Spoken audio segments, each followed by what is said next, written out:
Epístola de Paulo a Tito, capítulo 1, e eu quero ler o versículo 2 e versículo 3.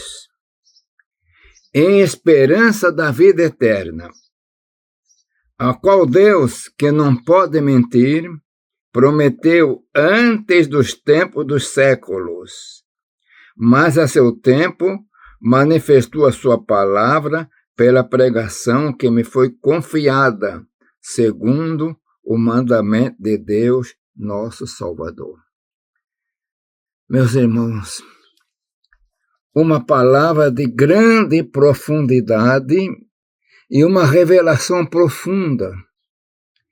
Mas eu quero, antes de fazer um breve comentário, pedir que você se inscreva no canal, deixe o seu like, que isto é importante.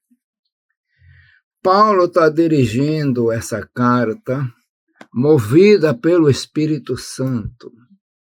Ele tinha em visão a igreja, a obra que estava em Creta, e está mandando essa carta para o obreiro que estava ali, era um dos cooperadores de Paulo, chamado Tito. Esse era o pensamento humano de Paulo.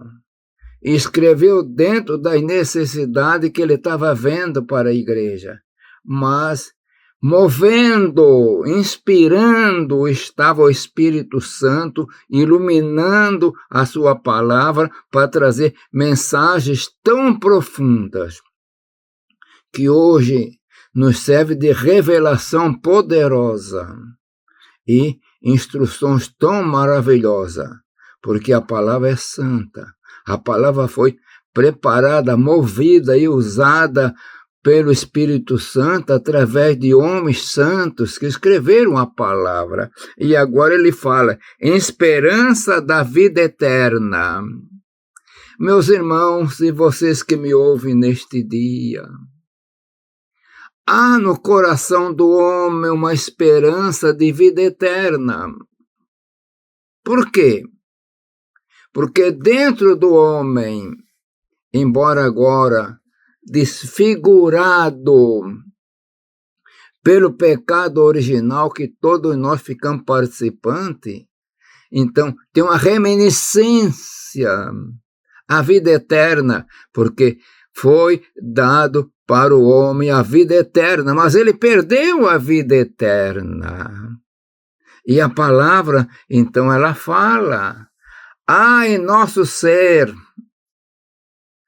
tantas pessoas que não são crentes, uma preocupação com respeito a passar para a eternidade, porque cremos, e praticamente a maior parte da população entende que a vida não termina com a morte. Então vai uma expectativa da vida eterna. Onde passaremos esta vida eterna? O que acontece com respeito na eternidade? Para nós que lemos a palavra e à luz da palavra, a vida eterna, ela pode dividir em duas partes. Eu quero apresentar assim, a parte positiva e a parte negativa. A parte positiva é aqueles que vão ter um final com Deus. E a parte negativa é aqueles que vão um final ruim, um final no lugar chamado inferno, que é acompanhado do terrível enganador chamado Satanás, o diabo. Mas a palavra nos fala em esperança da vida eterna, a qual Deus, que não pode mentir, prometeu. Então, como falei no princípio, há uma promessa e esperança de vida eterna antes dos tempos dos séculos. Meus irmãos, antes do tempo dos séculos, eu quero entender que numa época que não era contado na cronologia que nós temos hoje, não é? Segunda, terça, primeiro ano, segundo, e por aí afora, que chamamos de séculos. Então, há uma esperança de Deus, no coração de Deus, e essa esperança é transmitida para que o homem entenda que ele não está sozinho no universo, que não é só material, que ele não é corpo físico somente, mas tem uma espiritualidade que vem de Deus, e que esse Deus se preocupa com essa espiritualidade que há no homem. E é nessa espiritualidade que podemos trazer aquela palavra que está lá em Eclesiastes, capítulo 12, versículo 7. E o pó volta ao pó como era. Aí o corpo físico. E o espírito volta a Deus que o deu. Aí a espiritualidade. É nesse princípio de como voltar para Deus. Aí que a preocupação. Então a palavra diz, em esperança da vida eterna, que eu tenho essa esperança.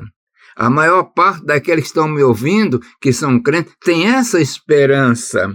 Então, vida eterna, que Deus, que não pode mentir, meus irmãos, Deus não mente, a sua palavra é verdadeira, ele é fiel, ele é correto, certo, não há mentira nele, não há engano. E prometeu antes dos tempos dos séculos. Mas agora o versículo 3 começa a dizer, mas a seu tempo manifestou a sua palavra pela pregação. Então aquilo que já estava prometida antes do tempo do século, e teve agora um período que é manifesto. Por isso a própria palavra diz que a graça de Deus se manifestou trazendo salvação. Ou manifestou, não estava manifesta. E como essa manifestação é pela pregação da palavra de Deus. Se deixarmos de pregar a palavra, o mundo cairá numa treva exterior, espiritual, sem esperança. Mas a pregação da palavra é uma luz de esperança que abre para aqueles que ouvem. E é tão importante ouvir a palavra. Ao ouvir a palavra produz fé, que a própria palavra nos diz que a fé vem pelo ouvir e ouvir a palavra de Deus. Então, a palavra de Deus é a fonte que vem produzir fé. E essa palavra é inspirada. E nós sabemos que a fé, a verdadeira fé, que Jesus, conforme diz a palavra, ele é autor e consumador da fé. Então, a realidade. E se ele é autor, é ele que produziu, é ele que criou. Meu irmão, minha irmã, vocês que me ouvem, há uma esperança.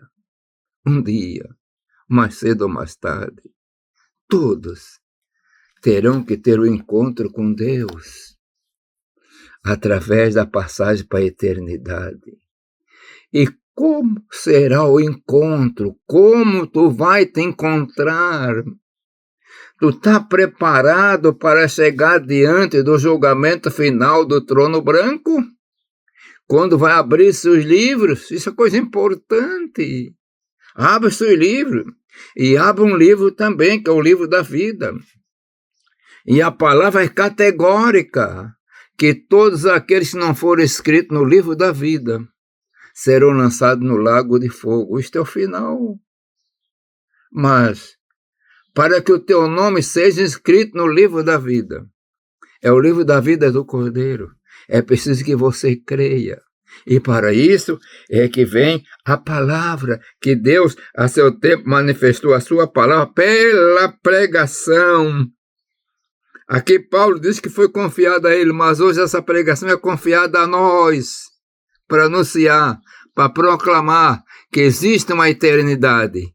E nesta eternidade, com Cristo, para aqueles que aceitarem e pela fé creiam nele. Que o Senhor vos abençoe.